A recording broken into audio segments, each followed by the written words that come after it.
Team building इसमें बुनियादी किरदार है उसका। अगर आपने अपनी टीम ऐसा अच्छी बिल्ड की है और फिर उसके साथ आपने इस चीज़ को मद्देनजर रखा है कि आपने उसको एक ओनरशिप दी है, दैट्स राइट। तो वो जब ओनरशिप आप किसी को दे देते हैं ना, दैट्स राइट, फिर यार अब तो जिम्मेदारी मेरी होगी, मैं क्या इसमें बेईमानी करूं, क्या काम चोरी करूं, कुछ नहीं कर सकता।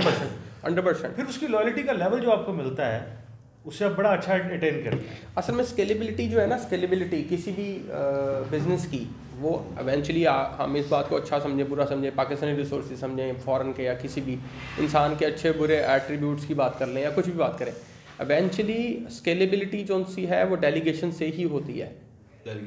अगर I am as a CEO जो है ना, वो सारे काम नहीं कर सकता, और specially I don't want to do such things जो जिनमें मैं अच्छा ही नहीं हूँ।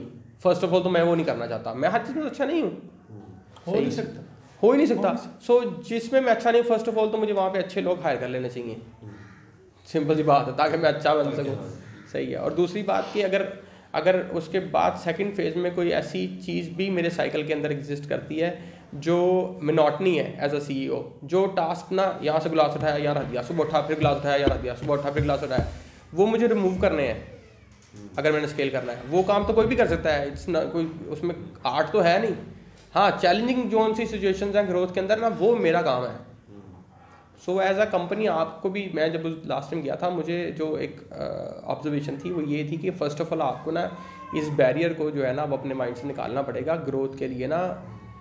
हमारा कल्चर है सेट टाइप सिस्टम हमेशा से ही ना, खुद ही क्योंकि रन किया होता है, हम ओन खुद ही करते हैं, हमें किसी पे ट्रस्ट करने की आदत होती नहीं, क्योंकि ट्रस्ट किया ही नहीं होता, और जहाँ किया होता है वहाँ पे बड़े काम डले होते हैं।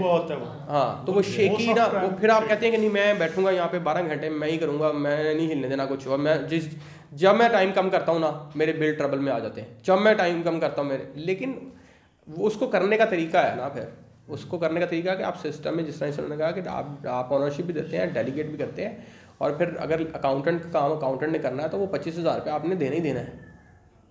आपको लगता ज़रूर है कि वो 25,000, 30,000, 50,000 जो सा ना, ये क्या बुलशिट है यार, ये तो मैं खुद ऐसे मेरे 2 घंटे काम है, बात भी तो मैं ही करना है। नहीं, वो आपका over the course of 30 days के अंदर ना कितने घंटे खा रहा है, और वो आपको ट्रबल में डाल रहा है, वो आप बिल्कुल नहीं सोचेंगे। वो वैसे भी आपको जो मेंटली प्लज कर देता है वो बिल्कुल ऐसा ही है। वो अच्छे डिसीजन काम आपका नहीं है, वो आप कर नहीं सकते, बैकफुट पे भेजता है, बैकफुट पे ले जाता है आपको मेंटली वो इतना हैजल देता है। बिल्कुल ऐसा ही है। आप और काम करते हुए उतने कंफर्टेबल नहीं। बिल्कुल ऐसा ही है, ऐसा ही है। बंदा कहता है कर ला, मैं बस एक बंदा क्रिएशन कर रहा है, कुछ चीज़ डेवलप करना चाहता है, मार्केटिंग के आइडियाज डेवलप करना चाहता है, उसे साथ में वो कहेगा यार मैं अपने बंदों का मुंशी खाता भी खुद बनाऊं, तो डेफिनेटली वो उलझा रहेगा, और पैसे की टेंशन तो एक अलग से टेंशन होती है। बिल्कुल ऐसा ही है, वो तो बंदे को दूसरा काम करने नहीं देगी। बिल्कुल, दैट्स वेरी राइट।